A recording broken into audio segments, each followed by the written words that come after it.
amma ba'd. Al-mukarramun wal mukarramat, para guru, para sesepuh, pengurus Majelis Ta'lim Ukhuwah Islamiyah dan Masjid Al-Jihad, Bapak Ibu jamaah yang dimuliakan Allah. Alhamdulillah, pagi ini kita kembali ngaji kitab Fathul Mu'in, giliran di Masjid Al-Jihad.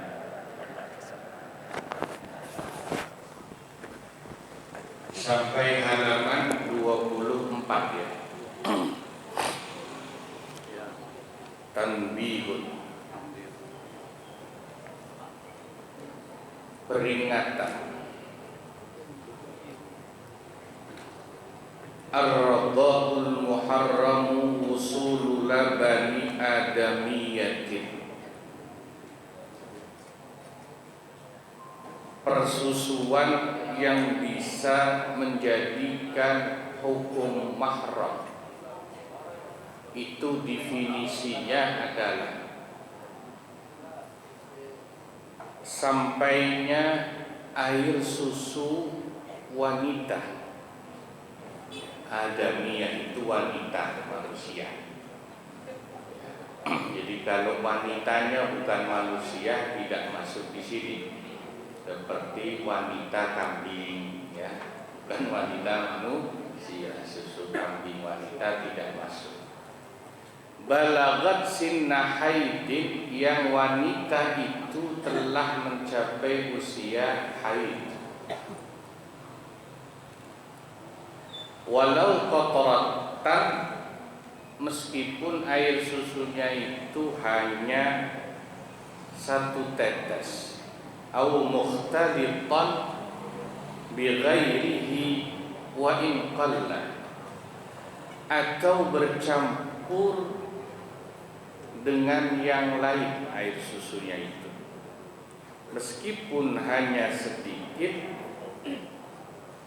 Jaufa rodiin, masuk ke dalam rongga bayi yang disusui. Lam yablu haulaini, yang bayi itu belum berumur 2 tahun. Jadi dalam madhab Syafi'i, kalau bayinya belum berumur 2 tahun, baru berlaku hukum radha' atau persusuan. Kalau di atas 2 tahun sudah tidak berlaku. Yaqinan, secara pasti. Khamsa marratin yaqinan urfan, minimal 5 kali menyusunya, atau 5 susuan, 5 kali susuan. Urfan, menurut ukuran urf atau kebiasaan yang berlaku di masyarakat itu. Satu susuan itu ukurannya apa? Di bawah dijelaskan. Fa in qata'ar radi'u i'radan, jika bayi yang menyusu itu kemudian memutus, tidak menyusu, dia lepas sendiri. Wa illam yastaghil bi syai'in akhara, meskipun dia putuskan, dia lepaskan nyusunya itu bukan karena ada sesuatu yang lain. Au qata'athul murdi'atu, atau ibu susuannya yang melepaskan si bayi yang menyusu itu. Thumma ada ilaihi fihi ma fauran, kemudian bayi yang menyusu itu segera kembali menyusu di antara fihi ma fauran farad'atani, maka itu sudah dihitung 2 kali nyusu. Ya, jadi kaidahnya kalau bayinya sendiri yang melepaskan, atau ibu susuannya yang melepaskan si bayi dari susuan, maka dihitung sudah 1 kali. Kalau balik lagi nyusu, itu berarti sudah dianggap nyusu yang kedua. Gitu. Au qata'ahu linahwi lahwin, atau jika bayi yang menyusu itu memutus atau melepas karena sesuatu semacam lengah, karena contohnya seperti tidur khafifin sebentar, wa ada halan, dan kemudian seketika itu dia kembali menyusu, au qala wasadyu bifamihi, atau tidak menyusu tapi empengnya masih tetap di mulut bayi, au tahawwala, atau si bayi itu berpaling menoleh, ya, walau bitahwiliha min sadyin li akhara, dari empengnya karena ada sesuatu yang lain, au qata'athu li syaghlin khafifin thumma 'adat ilaih, atau ibu susuannya yang melepaskannya karena ada sesuatu yang menyibukkan tapi sebentar, kemudian dia kembali menyusui bayi itu, fala ta'adduda fi jami'i dzalika, maka seperti tidur sebentar atau ya, ibunya itu ada urusan sebentar, itu tidak dianggap 2 kali susuan, masih dianggap 1 susuan. Nah, itu kaidahnya. Nah, ini tentu kaidah ini yang lebih paham adalah siapa? Perempuan yang nyusui, karena mengalami langsung. Kalau bapak-bapak ya nggak paham kayak begitu, dan nggak usah dibayangin juga gitu kalau nggak nyusuin. Watasi, nah ini lalu di bawah ini nanti kita bahas kaidahnya tentang hukum mahram itu, karena persusuan itu kaidah yang gampang dihafalkan seperti apa. Kalau minggu kemarin perinciannya agak terlalu ribet ya. Ini yang gampang kaidahnya di bawahnya. Wa tasirul murdi'atu ummahu wa dzullabani abahu. Wanita yang menyusukan bayi anak orang lain disebut murdi'ah. Al-murdi'ah boleh tanpa tak, boleh pakai tak sebetulnya. Karena wanita, kenapa boleh nggak pakai tak? Karena yang menyusui itu hanya perempuan. Al-murdi'u tanpa tak itu juga wanita menyusui. Sama seperti al-hamilu, wanita yang hamil, nggak usah pakai tak, nggak usah al-hamilatu, karena yang hamil pasti perempuan. Tapi dalam Al-Quran ada disebut pakai tak di surat Al-Hajj, surat ayat kedua. Yauma tarawunaha tadhalu kullu murdi'atin amma arda'at wa tada'u dhatu kulli hamlin hamlaha wa taran nasa sukara. Pada hari kiamat itu kau akan lihat atau kalian lihat kullu murdi'atin, semua ibu yang sedang menyusui, ya, tadhalu kullu murdi'atin arda'at, itu melepaskan bayi yang sedang disusui. Padahal tidak ada ceritanya wanita menyusui itu sampai lupa bayi yang disusui. Ini ayat menggambarkan dahsyatnya hari kiamat. Wa Tada'u kullu dzati hamlin hamlaha, wanita yang sedang hamil akan langsung melahirkan bayinya saat datangnya hari. Ya, makanya kalau mau hamil sekarang aja dah, mumpung belum kiamat. Kalau kiamat belum lahir.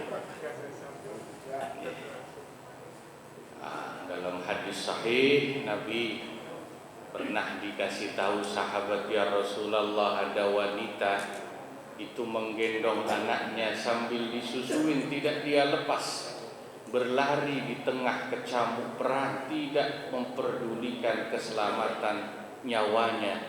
Si ibu itu hanya memikirkan bayi.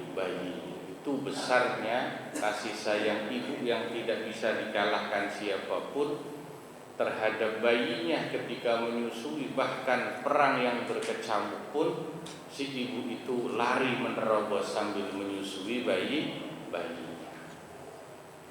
Karena lalu Nabi mengatakan, lallahi arhamu bi'ibadihi min hadhihi biwaladiha. Sungguh Allah, meskipun ibu itu kasih sayangnya paling besar, tapi Allah jauh lebih sayang kepada hambanya. Itu Nabi cara menjelaskannya luar biasa. Sudah seperti itu kasih sayang ibu terhadap anaknya yang sedang disusui, tetap kalah dengan sayangnya Allah kepada hamba. Maka kaidahnya watasirul murdi'atu ummahu, perempuan yang menyusui bayi anak orang lain sesuai dengan syarat-syarat di atas tadi menjadi ibunya secara susuan. Wa dzulla bani abahu, dan suami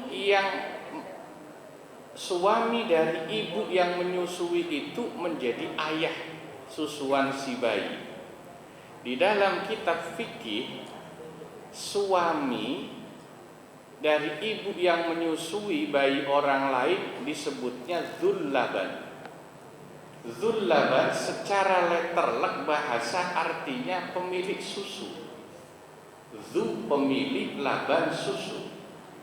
Ini indahnya bahasa Arab. Jadi bapak-bapak ini yang punya istri, di samping statusnya suami, bahasa Arabnya zauj, dalam fikih disebut juga sebagai dzullaban, pemilik susu, ya.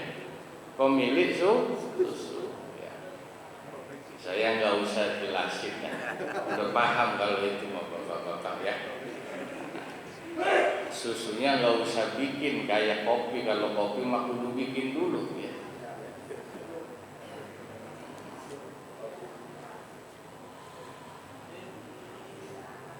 Makanya suka ada istilah tuh, ya, kalau udah lewat 40 hari istri lahiran suceng, katanya gitu.